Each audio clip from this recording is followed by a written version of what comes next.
O Espírito Santo é quem revela como se pode identificar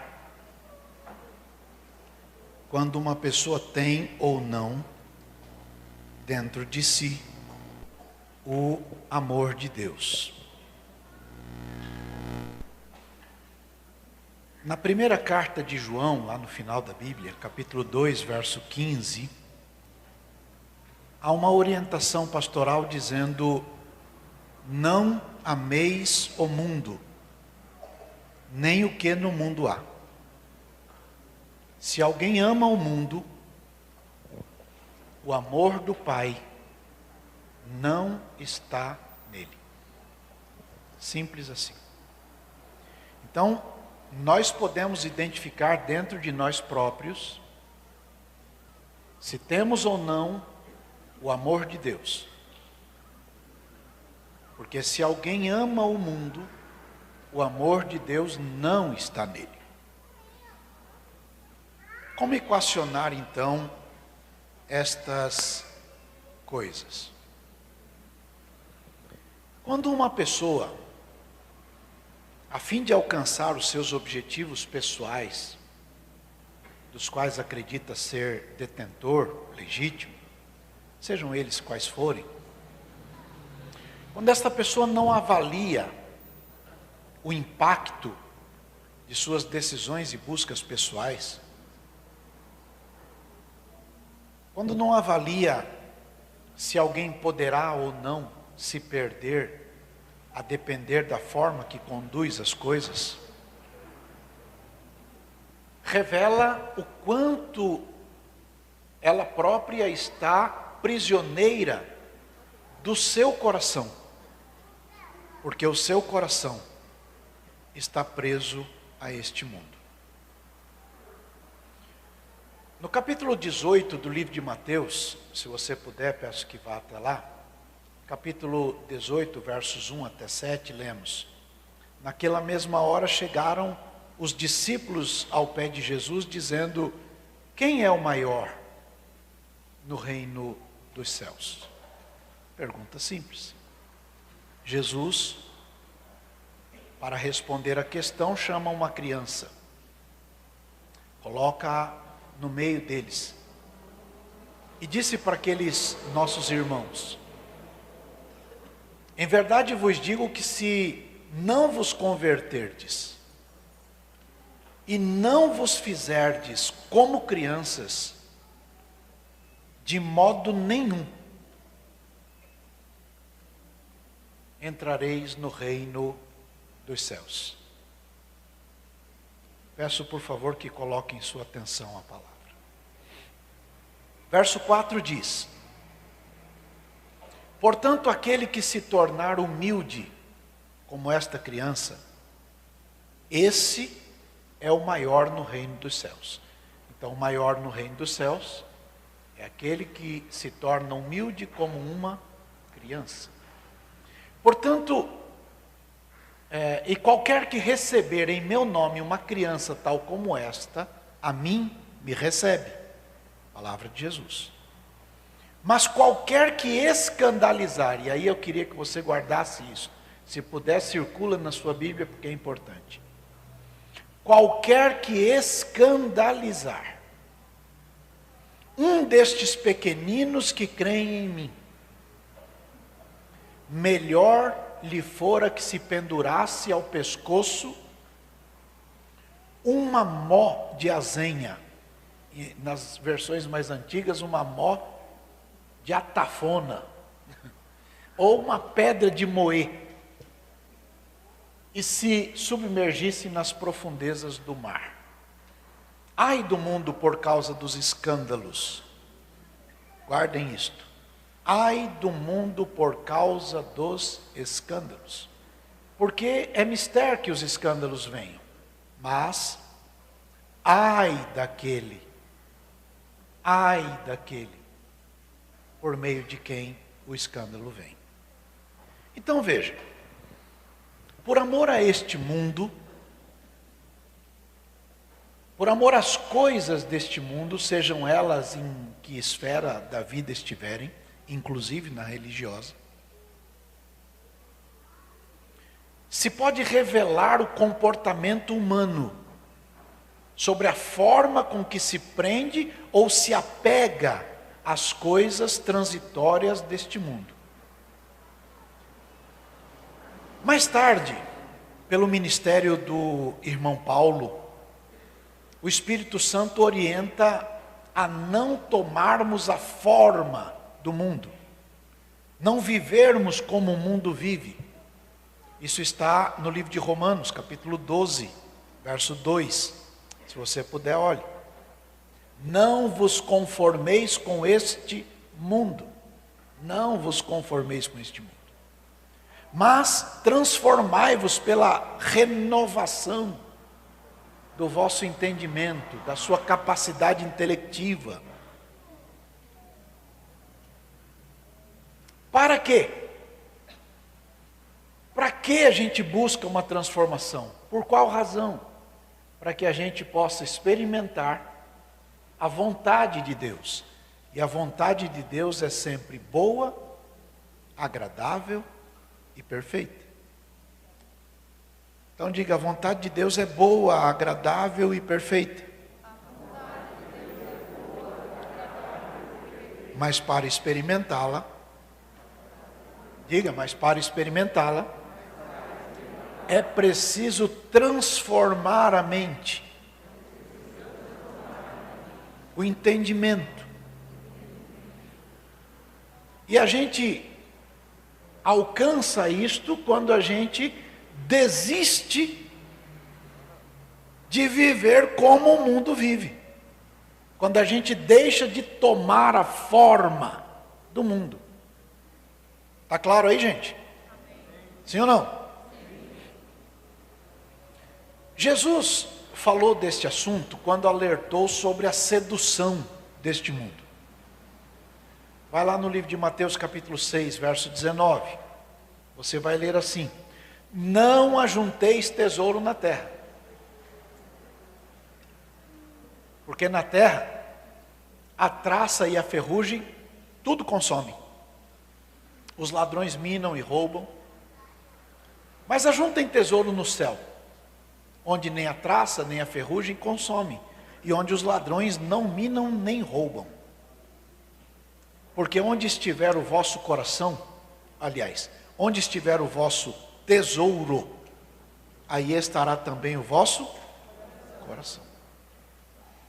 Diga, o coração sempre está onde está o tesouro. Forte, gente. Então, em razão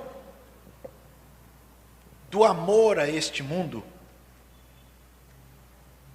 a resposta do ser humano que é pecador, se tornou cego pelo pecado, e que busca justificar os seus comportamentos impróprios a partir do que ele mesmo enxerga no outro, nos fornece um mapa da condição de alguém que viva sob a influência do Espírito que opera nos filhos da desobediência. Vai lá no livro de Efésios, capítulo 2, verso 2, e você perceberá que existe um Espírito que opera nos filhos da desobediência, em que no outro tempo andaste segundo o curso deste mundo, segundo o príncipe das potestades do ar, vírgula, do Espírito que agora opera nos filhos da desobediência. Veja o próximo verso 3.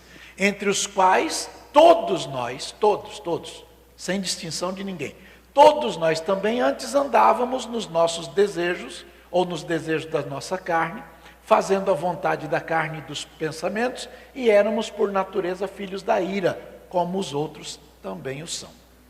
Então, a inquietação da alma humana é percebida na forma de viver de cada um. Há pessoas que destroem a si próprios em busca das coisas deste mundo, sejam estas coisas de que natureza forem. Se você voltar ao primeiro livro de João, lá no final da Bíblia, capítulo 2, agora o verso 16, nós lemos o 15, agora o 16, você vai ler o seguinte: porque tudo o que há no mundo, tudo o que há no mundo, a concupiscência da carne, a concupiscência dos olhos e a soberba da vida, não é do Pai, é do mundo. Então, o que o mundo oferece? Uma vida de concupiscência.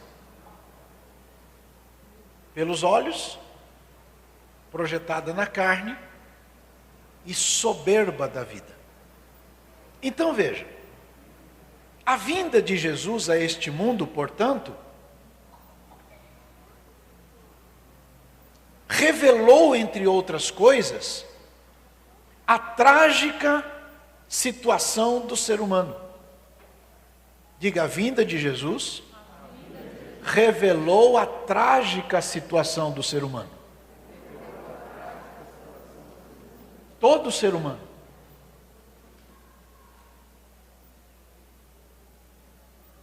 Então voltamos para o texto de Lucas capítulo 12, verso 49. É dizer de outra forma, que a chegada de Jesus ao coração do ser humano pode colocá-lo em conflito. Vamos ler. Vim lançar fogo na terra, e que mais quero se já está aceso? Importa, porém, que eu seja batizado com um certo batismo, e como me angustio até que venha a cumprir-se. Cuidais vós que vim trazer paz à terra? Não, vos digo, mas antes, dissensão. Porque daqui em diante estarão 5 divididos numa casa, 3 contra 2 e 2 contra 1, ou contra 3. O pai estará dividido contra o filho contra o pai, a mãe contra a filha contra a mãe, a sogra contra a nora contra a sua sogra. Então veja, quando Jesus chega, ele coloca o ser humano num conflito. Porque enquanto o ser humano não experimenta ter dentro de si o amor de Deus, estão comigo? Enquanto o ser humano não experimenta ter dentro de si o amor de Deus, ele permanece amando o mundo. E quem ama o mundo, o amor do Pai não está nele. Mas aquele em cujo coração está o amor de Deus, ele está diferente do mundo. Ele não tem a forma do mundo. Então, gera um conflito. Isto o faz desentender-se com aquele outro que pensa na vida, ou pensa a vida, por um outro ângulo, que não é o ângulo de Deus. Provérbios capítulo 15, verso 16, a Bíblia diz: melhor é o pouco com o temor do Senhor, do que um grande tesouro onde há inquietação. É melhor ter quietude na alma do que ter muitas coisas e não ter paz na alma. Estão conseguindo entender isso? Então, com a ajuda de Deus, do Espírito Santo, eu quero anunciar o chamado de Jesus para aquele que sofre a inquietação, a falta de paz na sua alma. Mateus capítulo 11, verso 28, vocês conhecem de cor, está escrito: vinde a mim, todos vós que estáis cansados e oprimidos ou sobrecarregados, e eu vos aliviarei. Este é o convite de Jesus. Tomai sobre vós o meu jugo, aprendei de mim que sou manso e humilde de coração, e vocês vão encontrar descanso para a vossa alma, porque o meu jugo é suave e o meu fardo é leve. Esse é o chamado de Jesus. Então em Jesus encontramos paz, em Jesus encontramos tranquilidade, em Jesus encontramos quietude, em Jesus encontramos descanso. Mas como vamos então entender o que Jesus acabou de dizer? Surge esta pergunta inteligente: por que Jesus disse que veio a este mundo para trazer dissensão? Em princípio, não nos parece combinar com toda a declaração de Jesus pelo Evangelho. O que Jesus está querendo dizer? Como é que nós podemos ler esse texto? Primeiro, eu gostaria que vocês soubessem que não há textos isolados na Bíblia. Não há ponta solta, nenhuma. Portanto, aquele que isola um texto para dele fazer uma doutrina, na verdade cria um pretexto para as bobagens que idealiza fazer. João capítulo 14, verso 27 está escrito: deixo-vos a paz, a minha paz vos dou, não vô-la dou como o mundo a dá. Não se turbe o vosso coração, nem se atemorize. Aí, volta. Aí está a resposta. A paz que Jesus dá não é a paz do mundo. Vou repetir. A paz que Jesus dá não é como a paz do mundo. Platão, filósofo importante da história, disse que a paz é a ausência de conflito. Esse é o modo filosófico de entender a paz. A paz é a ausência de conflito. Contudo,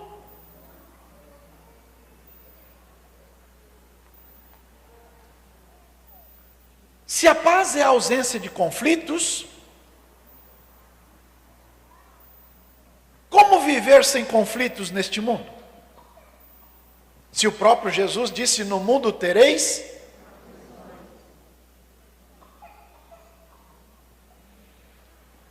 A chave é que precisamos entender, sob o ponto de vista de Jesus, a trazida da paz ao coração do homem, mesmo em meio aos conflitos. Já se disse que a paz do coração é o paraíso dos homens. A paz do coração é o paraíso dos homens. Aliás, o apóstolo Paulo diz que a paz do Senhor é o árbitro do nosso coração. Não é? Então, quando o mundo, depois da queda do Éden, fala de paz, o mundo está se referindo à paz exterior, fora do indivíduo. Mas quando Jesus está falando de paz, ele está falando da paz interior, dentro da alma. E isto não depende do que se está vivendo exteriormente. Segunda carta aos Coríntios, capítulo 5, verso 6, está escrito: por isso estamos sempre de bom ânimo, sabendo que enquanto estamos no corpo, vivemos ausentes do Senhor, porque andamos por fé e não por vistas. A nossa vida não depende de circunstâncias. Deus muda circunstâncias? Sim, mudou em minha vida muitas vezes, na vida de vocês muitas vezes, mas a paz de Deus excede, ultrapassa, vai além de qualquer entendimento, e ela guarda o coração, e ela guarda o sentimento. Agora veja, a paz exterior é o resultado da paz interior. O ser humano precisa estar em paz com Deus. Diga, eu preciso estar em paz com Deus. O apóstolo Paulo diz que nós agora estamos com paz, em paz com Deus, por nosso Senhor Jesus Cristo. A nossa paz com Deus é derivada da ação, da obra, do trabalho, do poder de Jesus Cristo. Então precisamos estar em paz com Deus. Em paz com Deus, estaremos em paz conosco mesmos. Diga, quem está com paz, em paz com Deus, tem paz consigo mesmo. E quem tem paz com Deus e consigo mesmo, projeta a paz, onde quer que esteja. Em 2 de setembro do ano 2000, era um sábado, 2 de setembro do ano 2000, eu vim congregar com os irmãos aqui. Ajoelhado no púlpito, perguntei a Jesus o que eu deveria dizer aos irmãos, naquela primeira fala. E o Senhor me colocou no coração, livro de Mateus, capítulo 5, verso 9. Está escrito: bem-aventurados os pacificadores, porque eles serão chamados filhos de Deus. Diga, filho de Deus é pacificador. Forte, gente. Portanto, aquele belicoso que vive de brigas, precisa rever a sua paternidade. Está claro aí, gente? Quando Jesus veio ao mundo, trouxe uma mensagem que abalou as estruturas da sociedade humana. Porque esta mensagem de Jesus se colocou contrária ao pecado. O pecado, uma vez consumado, gera a morte. Por um homem entrou o pecado no mundo. Pelo pecado entrou a morte. Por isso todos pecaram. Então, a mensagem de Jesus veio para chocar-se com a condição humana de pecado. Porque o pecado faz o homem morrer em seus delitos. E não são todas as pessoas que aceitam a mensagem do Evangelho, ou são? Por isso é que existem os ataques à fé, de qualquer natureza. Por quê? Porque nem todos suportam ouvir uma mensagem contra os seus próprios pecados. Lembram-se de um irmão nosso chamado Tiago. Tiago era um homem de Deus. Ele pregou, foi parar na cadeia e mataram. Alguém dizia, que coisa, hein? Mas vocês devem se lembrar de um outro, chamado João. O João era um sujeito meio esquisito. Jeito de vestir, comida, ele era meio estranho. Mas o Espírito Santo estava com ele. Enquanto nas catedrais estavam Anás e Caifás, a palavra não estava na catedral. A palavra estava lá no deserto com João Batista. É assim que está escrito na sua Bíblia. E o João um dia foi na casa do rei Herodes. Olhou para o Herodes e disse, rapaz, você está em pecado. Mas como é que um Um sujeito que vive no deserto comendo gafanhoto, vai na casa do rei para dizer que o rei tem pecado? Pois é.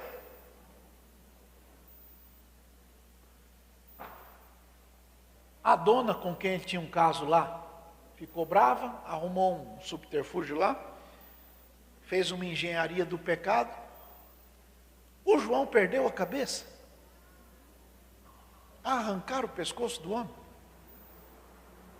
Mas ele estava dizendo a mensagem contra o pecado. Olha para o vizinho e diga: a mensagem contra o pecado incomoda.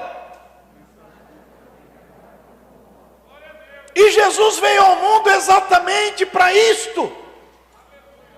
Se você se sente incomodado, porque a palavra de Deus aponta os seus erros, dê graças a Deus, porque o Espírito Santo ainda trabalha para a salvação da tua alma. Bom,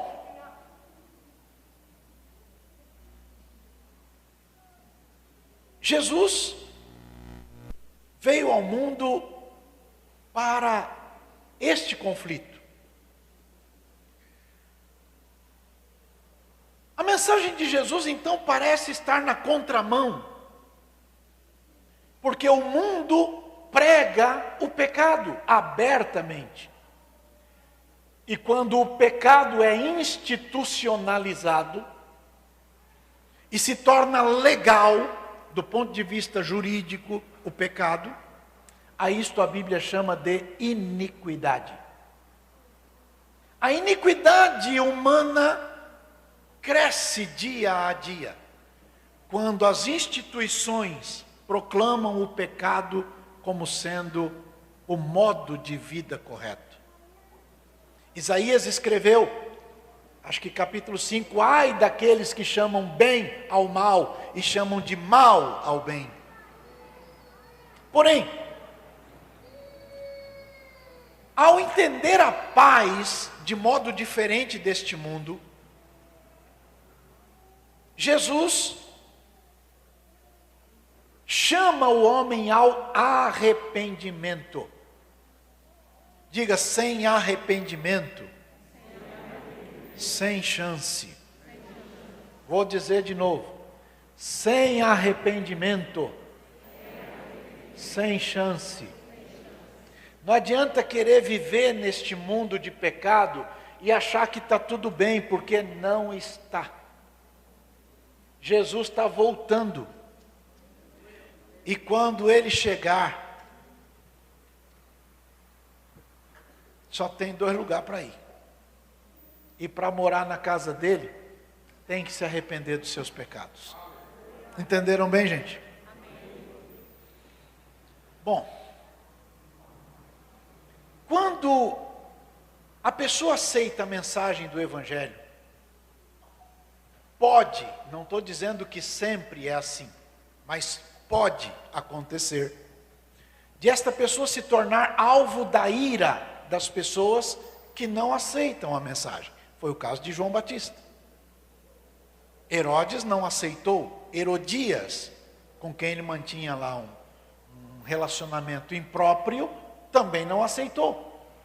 Então veja, as pessoas que não entenderam o Evangelho, seja porque foram influenciados por tradição familiar, ou porque não querem mesmo, ou seja lá por qual razão, não se sentem confortáveis com a mensagem do Evangelho. Por isso Jesus disse: vim trazer dissensão.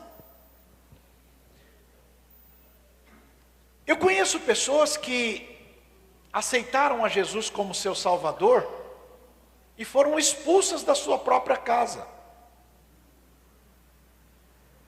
Conheço pessoas que ouviram do próprio pai: a partir de hoje você não é mais meu filho, porque entrou nessa tal de lei dos crentes. Eu tenho um tio querido que foi posto para fora da casa pela esposa e os filhos, quando entregou a vida para Jesus.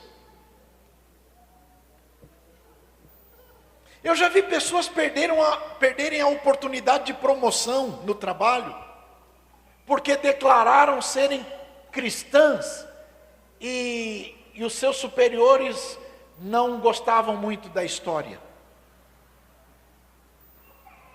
Eu conheço pessoas que perderam amigos depois da sua conversão. Penso que alguns de vocês também conhecem histórias parecidas. Tem alguém que conhece alguma história parecida de conflito depois de conhecer Jesus e a fé no Senhor? Tem alguém aí? Olha aí, gente. É disso que Jesus está falando. Neste sentido, Jesus afirma que atrai conflitos. Porque numa eventual decisão,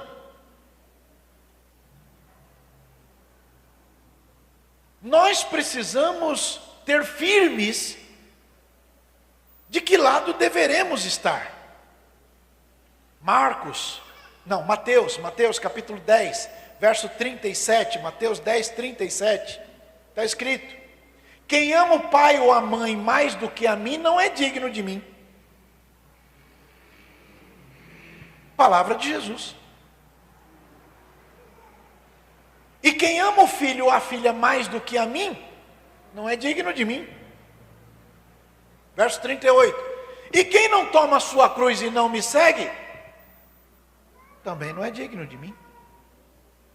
Então, se num eventual momento você precisar decidir entre Cristo e qualquer outra coisa que se interponha, a decisão não é nada fácil. Por isso, quando alguém vinha a Jesus dizendo, eu vou te seguir, Jesus disse, para aí, pensa melhor. A raposa tem o covil dela, as aves têm o ninho dela, eu não tenho nem onde botar a cabeça. Você está querendo me seguir para quê? Seguir a Jesus é muito mais do que coisas deste mundo. É ter a viva esperança cravada na alma, de que este mundo passa, de que estas coisas ficam, mas o que faz a vontade de Deus permanece para sempre.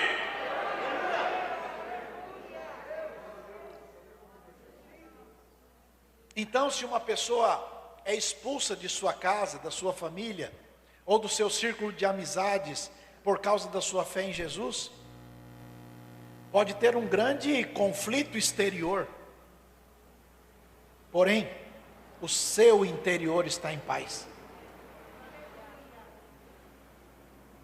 Jesus disse para Pedro, não há ninguém que tenha deixado coisas, família, e ele elenca lá, por amor de mim e da minha obra, que não receba 100 vezes tanto aqui, em família, em pai, mãe, irmão, e por fim a vida eterna.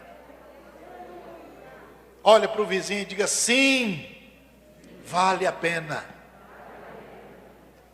Por isso o apóstolo Paulo escreveu na carta aos Coríntios capítulo 15, se esperarmos em Deus apenas para este mundo, somos os mais miseráveis dentre os homens. Mas a nossa esperança não está neste mundo, a nossa esperança está no céu, a nossa esperança não está no laboratório, a nossa esperança está em Jesus, a nossa esperança não está na política, a nossa esperança está no céu, em Cristo, é nele que nós estamos firmados. Aleluia! Bendito é o nome do Senhor. Então, a pensar assim, eu ouso com todo respeito discordar de Platão, porque a ausência de conflitos não pode ser traduzida por paz. Mas havendo uma perturbação exterior, aquela paz de Cristo que reina no coração do homem, faz a pessoa administrar em paz os seus conflitos exteriores. Por isso Jesus disse, ame aquele que você sabe que não te ama. Fala bem daquele que você sabe que fala mal de você. Ore por aquele que você sabe que te persegue. Olha para o vizinho e diga: você foi chamado para abençoar e não para amaldiçoar. Diga: esse é o jeito de Jesus. Levanta a mão bem alto e diga: eu estou abençoando todo mundo que eu conheço, em nome de Jesus.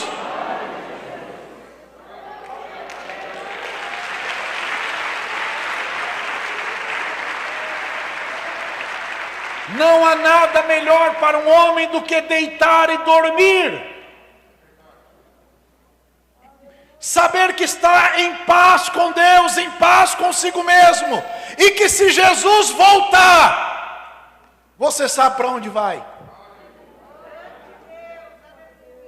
Aliás, Jesus disse: quando você trouxer uma oferta no altar, Jesus disse, quando você trouxer uma oferta no altar, e você se lembrar que tem alguém com algum problema, deixa a oferta aqui, vai lá, se corrige primeiro, e depois vem e entrega a sua oferta, porque nem oferta Deus aceita de gente que não quer se reconciliar. Olha para o vizinho e diga: conseguiu entender isso? Jesus disse também: quando vocês estiverem orando, Jesus falou, quando vocês estiverem orando, perdoe. Olha bem para o vizinho e diga: para orar a gente tem que perdoar. Jesus falou: quando vocês estiverem orando, perdoa, perdoa, perdoa. Falou, deixa para lá, vamos, a vida segue. Olha para o vizinho e diga: eu não toco a vida pelo passado, eu toco a vida pelo futuro. Apóstolo Paulo diz: eu esqueço as coisas que atrás ficam, e eu sigo para as coisas que estão na minha frente. Eu prossigo para o alvo, pelo prêmio da soberana vocação de Deus, em Cristo Jesus. Você não pode tocar a vida pelo passado.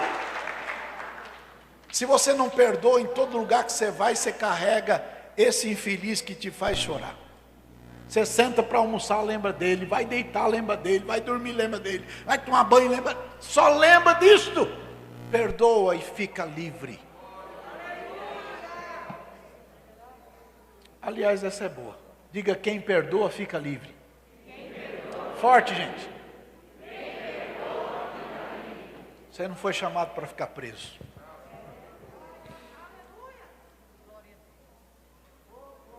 Não há coisa melhor do que deitar e dormir. Vai lá no livro de Jó. Jó é um irmão nosso que passou uns conflitos difíceis. Capítulo 11. Um colega dele estava lá dando algumas orientações importantes. Capítulo 11, verso 17. Ele diz: e a tua vida ficará mais clara do que o meio-dia. Ainda que venham trevas, será como amanhã e terás confiança. Porque haverá esperança, olharás em volta e repousarás seguro. Deitar-te-ás e ninguém te espantará. Muitos suplicarão o teu favor, porém os olhos dos ímpios desfalecerão e não encontrarão refúgio. A sua esperança será o suspiro da morte. Então vem a pergunta inteligente: como encontrar a paz, a tão almejada paz, a quietude, a tranquilidade da alma? Como encontrar isto? Bom, quando você lê na Bíblia a palavra bem-aventurado, expressão bem-aventurado, você pode traduzi-la em diversas coisas, mas as duas principais são bem-sucedido ou feliz. Feliz é aquele que pacifica a própria alma. E então eu quero te apresentar, segundo a palavra do Senhor Jesus, 3 coisas que te fazem perder a paz, e que você precisa identificar na própria vida e vencê-la. Se você vencê-las, a paz não vai deixar o seu coração. Número 1. Diga aí, o egoísmo é inimigo da paz interior. Forte.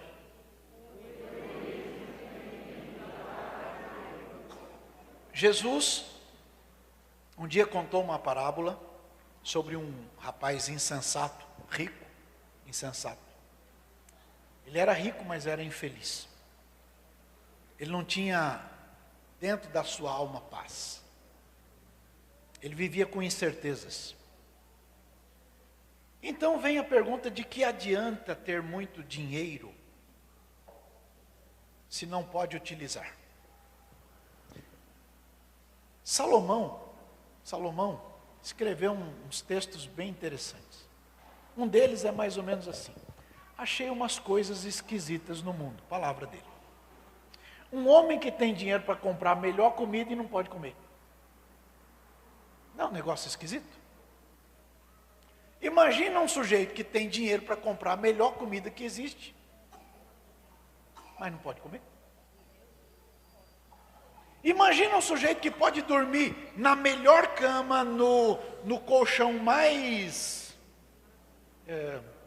macio, com os melhores cobertores e tudo, mas não tem sono.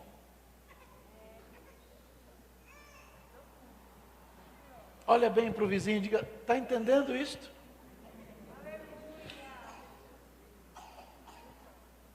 De que adianta ter títulos se vive aprisionado no medo?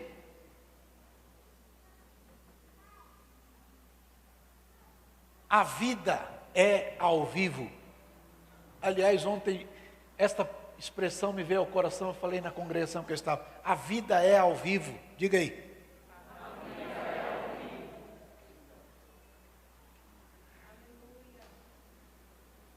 Há pessoas que se fiam em títulos, em reconhecimentos, em recursos.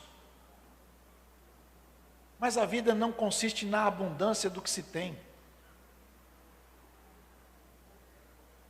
Uma jovem inteligente, filha de um homem muito inteligente, CEO do Banco Santander, na Europa.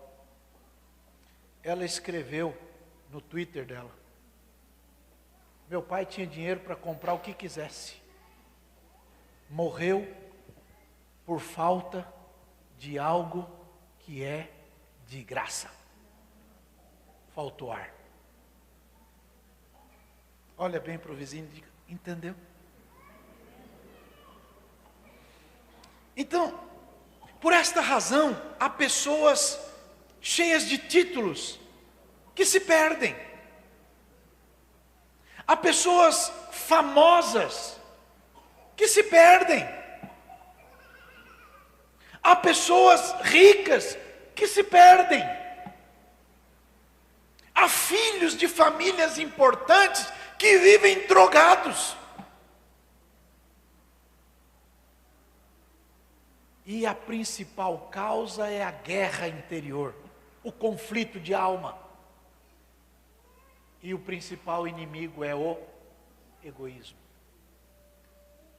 Jesus disse que a vida do homem não consiste das coisas que possui. Isso está em Lucas capítulo 12, verso 15. Jesus não está dizendo que ninguém precisa, ou que ninguém deva, ou que ninguém deve procurar melhorar. Não, você tem que procurar melhorar mesmo. Porque quem não quiser melhorar na vida, é melhor ir para outro lugar. Tem que querer melhorar. Mas não coloque a tua esperança nas coisas deste mundo. Se as coisas que você tem não te servirem, é você que vai servi-las. Vou repetir. Se as coisas que você tem não te servirem, você que vai servi-las. Tem gente que é muito esquisito, ele consegue atravessar uma piscina de 12 metros com um antiácido, para não fazer propaganda de ninguém, na mão, chega do outro lado, inteirinho, porque é um Sovina.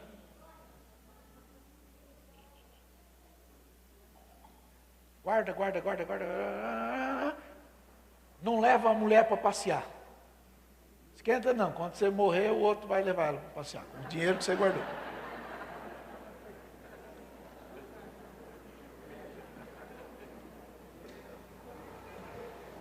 Olha bem para o vizinho e diga: o melhor da vida é viver.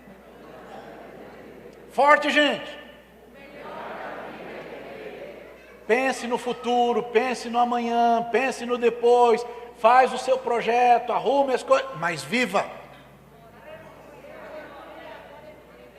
Quer ver outra coisa esquisita? No dia do casamento, ganha um monte de presente lindo. Baixelas de porcelana italiana. Bota no armário e diz assim: para quando vier alguém importante na minha casa. Pensa, sujeito. Na tua casa não entra ninguém mais importante do que você. Vou falar de novo. Na tua casa não entra ninguém mais importante do que você. Portanto, as coisas importantes use para você.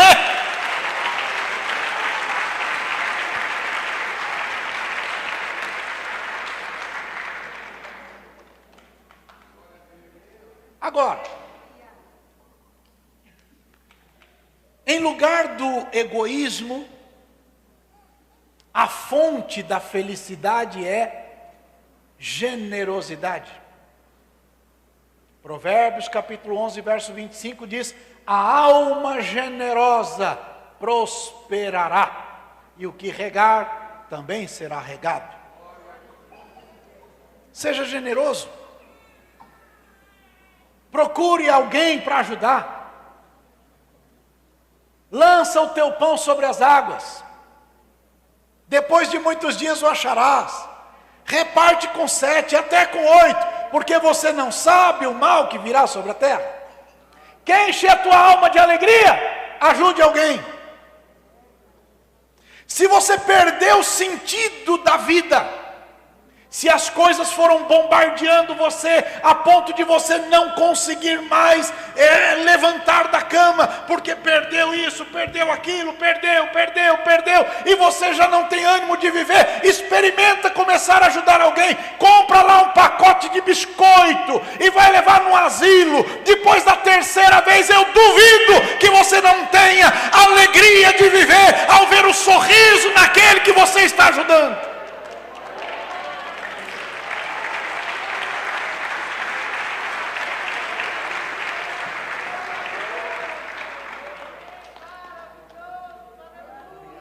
Está escrito na palavra.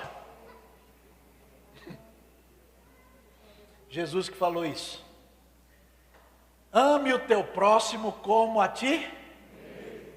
Então olhe para o vizinho e diga: pensa do outro lado. Desconfie do amor de alguém que não se ama. Vou falar de novo. Desconfie do amor de quem não se ama. Porque se ele não se ama, como é que vai amar você? Se ele tem que amar você do jeito que ele se ama.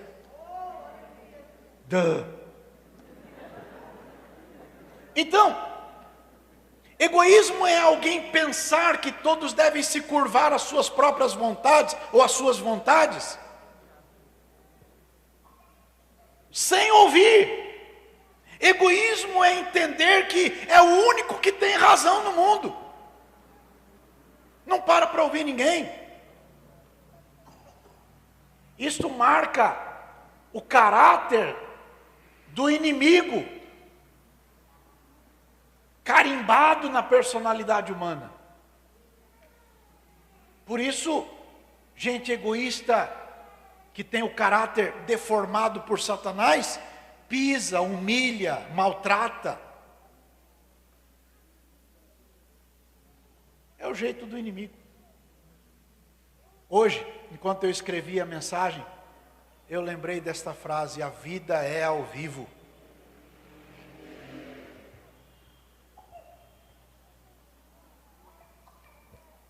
Nem todo mundo concorda com você. Imagina se é fácil ou se é difícil governar uma cidade, seja lá qual cidade for, um estado, um país. Se você fizer uma enquete na empresa que tenha 100 funcionários, que cor deve pintar a parede, acredite se quiser, vai ter gente que vai querer pintar de verde. Vai ter gente que vai querer pintar. Vai ter um outro grupo que vai querer pintar de amarelo. Vai ter um outro grupo que diz, não, azul é melhor. Isso num grupo de 100. Imagine num universo de sei lá quantos milhões. Então, a gente precisa saber que nós não somos donos da razão. Que a gente precisa escutar, ouvir. Na multidão de conselheiro há sabedoria. Roboão foi um instrumento para divisão do reino, porque ao invés de ouvir gente mais experiente, foi ouvir gente que só tinha interesse nas coisas que ele podia oferecer. Deu o que deu. Então o egoísta, quando percebe que todos não pensam iguais, fica furioso, subjuga. É o caso do Ramã com o Mardoqueu. Então, levanta a mão aí e diga, só Jesus pode ajudar o ser humano a arrancar do seu coração o egoísmo. Tem um outro inimigo, o segundo. Ambição. Diga, ambição é inimiga da paz. Mateus capítulo 20, verso 25. Jesus chamou para junto de si e disse para os discípulos, vocês bem sabem que pelos príncipes deste mundo são estes governados ou dominados, e que os grandes exercem autoridade sobre eles. Agora veja, mas entre vocês não vai ser assim, porque todo aquele que quiser entre vocês fazer-se grande, Jesus não está proibindo, leia direito, Jesus não está proibindo alguém querer avançar, melhorar, não há uma proibição, ele só está dizendo, você pode avançar, mas não do jeito do mundo. Do jeito do mundo não vai servir para vocês. Aqui no reino de Deus, o que quiser ser o maior, vai ser o serviçal. Veja o próximo verso. E qualquer que entre vocês quiser ser o primeiro, será o vosso servo. Pergunta aí para o vizinho, quer ser primeiro que eu, irmão? Pergunta aí para ele. Olha lá. Entenderam bem, sim ou não? Por isso o apóstolo Paulo diz, cada um de vocês considerem os outros superiores a si mesmo. Esse é o jeito. O ambicioso não tem escrúpulos. Mente, denigre, falseia a verdade, apaga histórias, sempre com medo, porque a alma é uma alma cheia de medo, tem medo de tudo, e às vezes diz que não tem, mas vive com medo.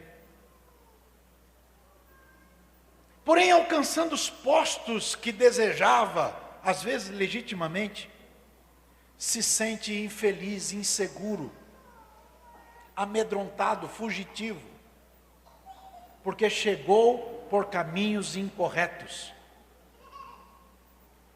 Disseram para o Roboão, seja amigo desse povo, e todo o tempo da vida eles vão ser seus amigos, você não precisa ter medo deles. Por esta razão, o ambicioso pensa no outro, sob a ótica de si próprio, e mede o outro pela régua que a si mesmo se mede. Daí a miséria da infelicidade presente e futura. Daí a consciência cauterizada para se arrepender. Daí cada vez maior força para se autoafirmar. Provérbios 25, 27, acho que é isto. Diz que comer muito mel não é bom. E a investigação da própria glória não é glória.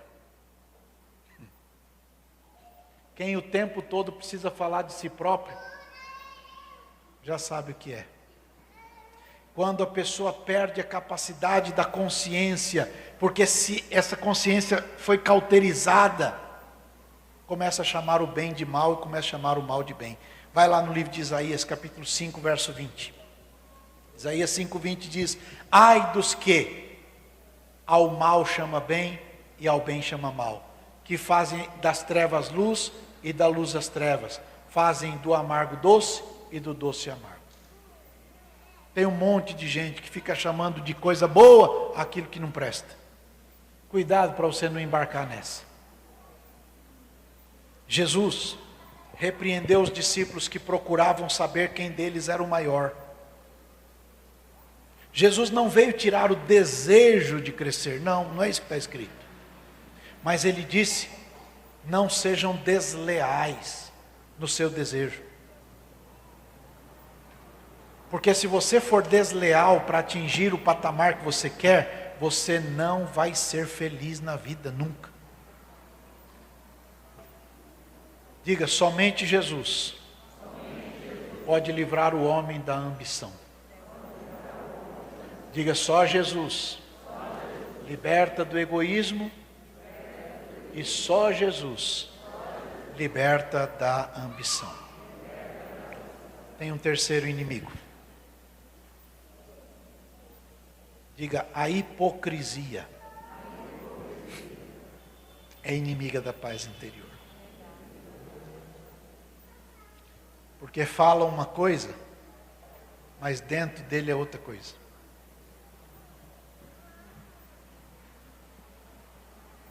A hipocrisia é apresentar por fora algo diferente do que está por dentro. Lembra do sujeito duas caras? Exatamente isso. Dentro dele é uma coisa e para a plateia é outra coisa. Há um livro na Bíblia, que é o livro de Mateus, e dentro dele tem um capítulo 23. Vai lá. Não vamos ler porque não dá tempo, não. Mateus 23 tem 39 versos. Se você puder ler na sua casa, eu acho que você vai gostar do que vai ler. Essa palavra inteirinha, da hora que começa até o final, é palavra de Jesus, purinha. Jesus apresenta 3 características do hipócrita. Característica 1. O hipócrita pensa uma coisa e fala outra. Sabe aquele grupinho que está assim junto?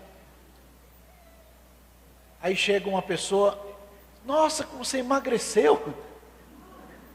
Aí a pessoa vai embora e engordou de novo. Sabe?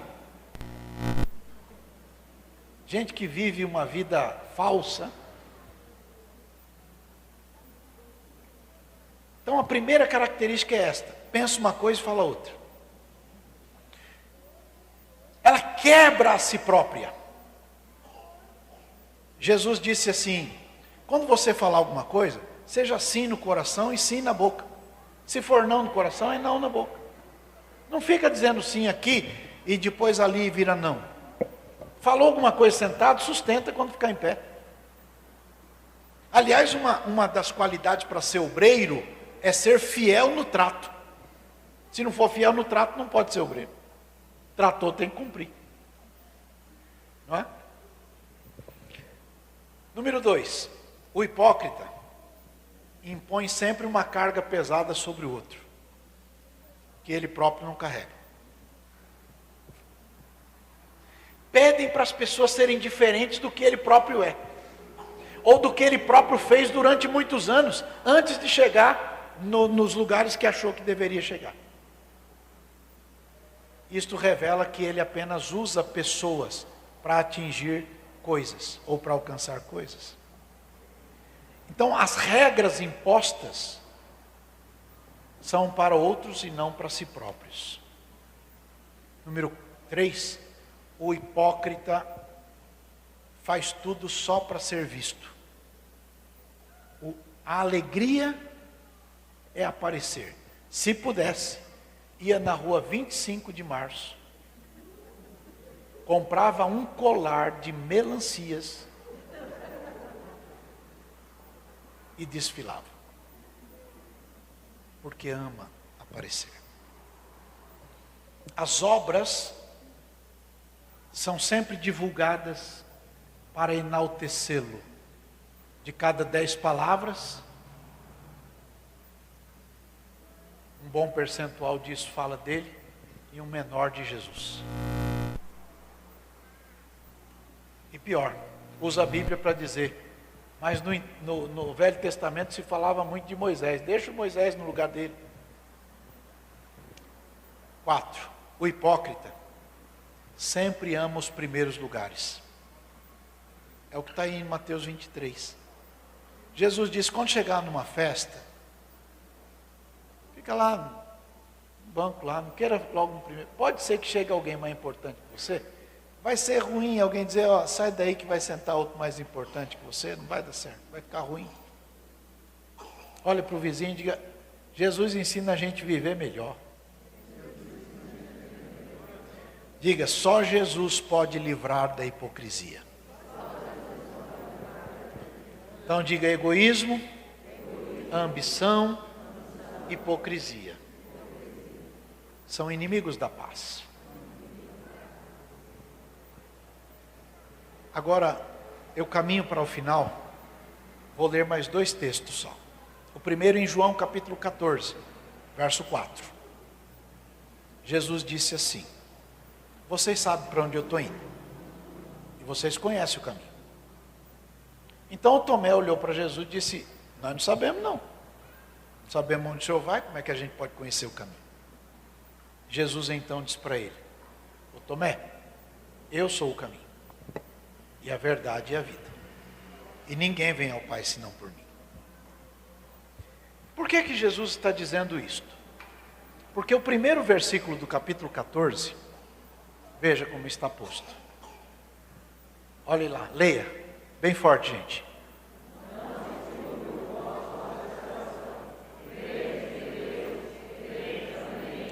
Leia só a primeira frase, vamos embora. Olha para o vizinho e diga, Jesus está convidando você a não viver perturbado. Diga, Jesus está convidando você a viver tranquilo. Jesus está convidando você a viver com quietude de alma. Jesus está convidando você a viver em paz. Jesus está convidando você a ter paz na alma. E como é que a gente tem paz na alma? Quando a gente segue Jesus. Se a gente segue Jesus, a gente vai ficar livre do egoísmo, a gente vai ficar livre da ambição, a gente vai ficar livre da hipocrisia, porque Jesus disse que se nós não nos tornarmos humildes como uma criança, não vai entrar no reino do céu. Bom, Jesus deseja que você seja completamente feliz. Ninguém tem o direito, nem pastor, nem ninguém, de apontar o dedo para você e dizer que você é egoísta, ambicioso ou hipócrita. Aliás, eu não estou aqui para isso. Mas aí dentro de você há um árbitro. E se o Espírito do Senhor tem trazido ao seu coração dizendo, neste ponto aqui você precisa melhorar, nisto aqui você precisa se ajeitar, nisto aqui você precisa se corrigir. Então eu acho que Deus está falando com você. Para terminar, Jesus disse em Mateus capítulo 11, verso 28. Já me referi a ele, volto a dizer. Vinde a mim. Se você vive perturbado, se a sua alma não tem paz, se você não descansa, venha a Jesus. Se você vir a Jesus, você vai encontrar paz, porque Jesus vai te aliviar.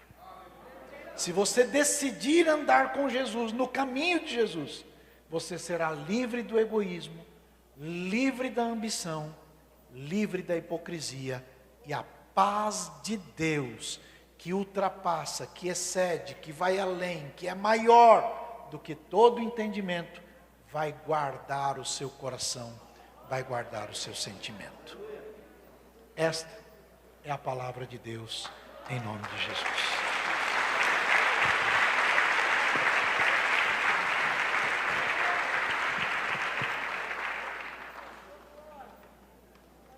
Todos fechem os seus olhos agora, por favor. Eu não posso terminar sem te dar a oportunidade de fazer de Jesus o teu Salvador.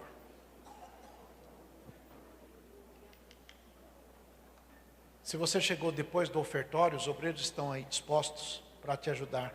Se você não quer ir embora sem ofertar, você é muito bem-vindo ao ofertório. Que Deus te abençoe por sua generosidade e amor pela causa do Evangelho. Deus abençoe você. Se este é o seu caso, os obreiros estão prontos aí, dispostos para te ajudar.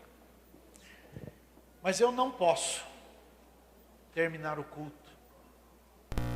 Eu já pastorei há muitos anos. Comecei em 1985. Portanto, faz tempo. Eu não posso terminar o culto sem dar a oportunidade de você se decidir. Feche os seus olhos, por favor. Todos vocês. Ninguém de olho aberto, porque aqui ninguém precisa saber da vida de ninguém. Todos de olhos fechados agora. Fale com Jesus. Se a mensagem foi muito dura, muito difícil para você, eu penso que Jesus está tratando coisas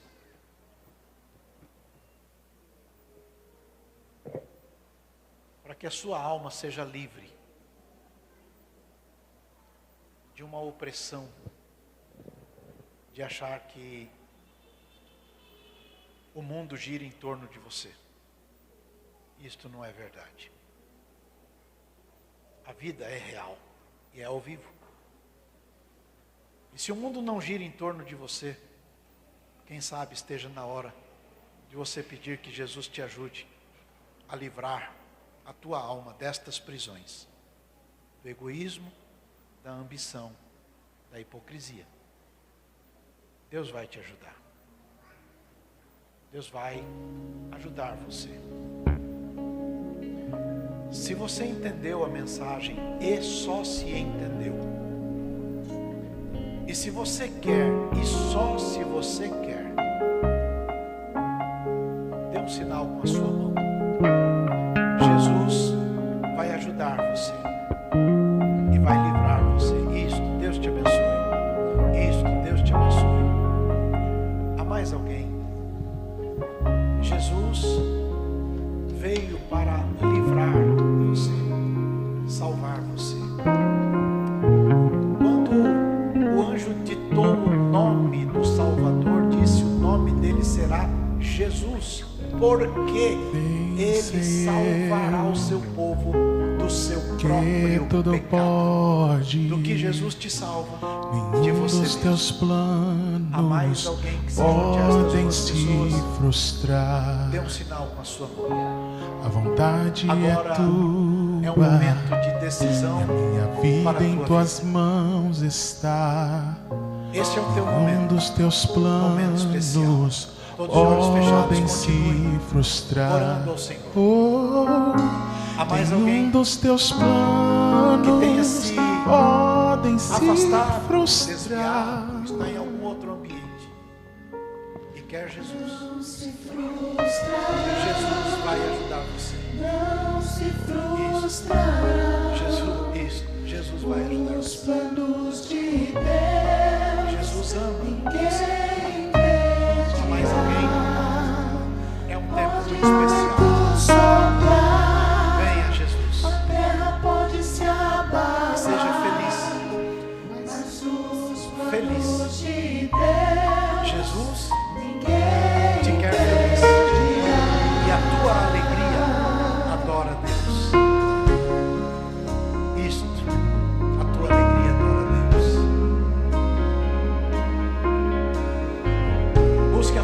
Senhor, conversa com Ele, do seu jeito, do seu modo. Eu te garanto, em nome de Jesus, que Ele está ouvindo você. O mesmo Deus que ouve a oração do pastor, ouve você agora. Se você o buscar com o coração,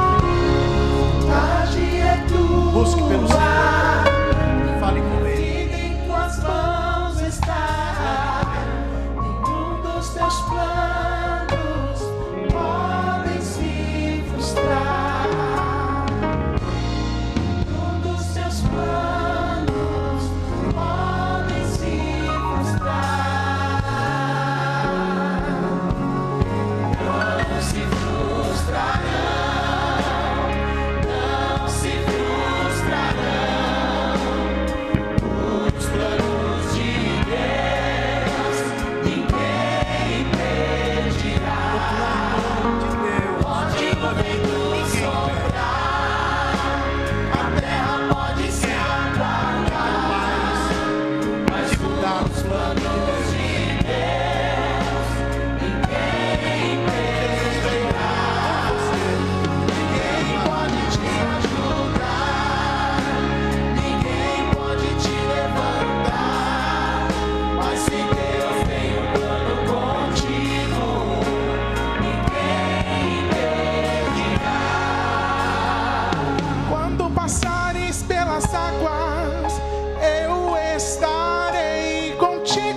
Você não anda mais só. Quando passares pelo fogo, Ele não te queimará. Pois eu estou contigo. Eu estou contigo. Eu estou contigo. Eu estou contigo. Eu estou contigo. Eu estou contigo. E se o teu barco parecer que vai naufragar, está balançando pra lá e pra cá, está causando medo em seu coração, está causando dúvidas, cadê Jesus? Mas olha só quem vem aí, andando sobre as águas, parece que é Jesus, andando sobre as águas, está dando uma ordem para o vento. Sou eu dono do tempo, sou eu dono daqui, sou eu dono do mar, sou eu, sou eu, sou eu, sou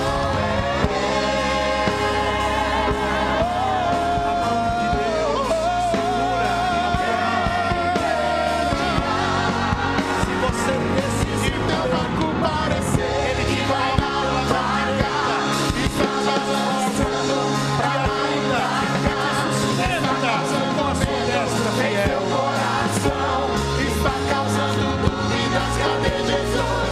Mas olha só quem vem aí, andando sobre as águas, parece que é Jesus, andando sobre as águas, está dando uma ordem para o vento. Sou eu dono do tempo, sou eu dono daqui, sou eu. Está sobre a igreja que declara: seja livre! Seja livre! Seja livre do passado que te atormenta! Seja livre da dúvida que te angustia! Seja livre! Seja livre. Os planos de Deus ninguém impedirá.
Pai te seja condutora. Que o Senhor te sustente com a sua destra fiel e encaminhe os teus passos em segurança. Te faça andar por caminhos elevados, com passos seguros. Que o Senhor abençoe a tua história, a tua jornada, a tua vida. Que o Senhor abençoe o teu trabalho e o fruto do teu trabalho. Que o Senhor abençoe os teus armários, a tua despensa, as tuas panelas. Que o Senhor abençoe a tua mesa. Que o Senhor abençoe os teus armários. Que o Senhor abençoe o fruto do teu trabalho, o ambiente do teu labor, os corredores da tua casa. Que o Senhor abençoe as tuas janelas, as tuas portas. Que o Senhor abençoe os teus muros, portões. Que o Senhor abençoe todos aqueles a quem você ama, aqueles a quem você quer bem. O Senhor ajuste o que precisa ser ajustado. Coloque no lugar o que precisa ser colocado. O Senhor aguce os teus olhos e os teus ouvidos. O Senhor dirija os teus lábios. Fortaleça as tuas mãos. E onde tocarem as tuas mãos, que a prosperidade de Deus chegue com elas. Que o Senhor abra as portas necessárias e atravesse com você em cada uma delas. E em todos os ambientes onde você estiver, todos saibam que Deus te ama. Que o amor de Deus, o nosso Pai, que a bendita graça de nosso Senhor e Salvador Jesus Cristo, que a comunhão e consolações do Espírito Santo seja com todos vocês hoje e sempre. Amém. Vão abençoados em nome para a glória de Jesus.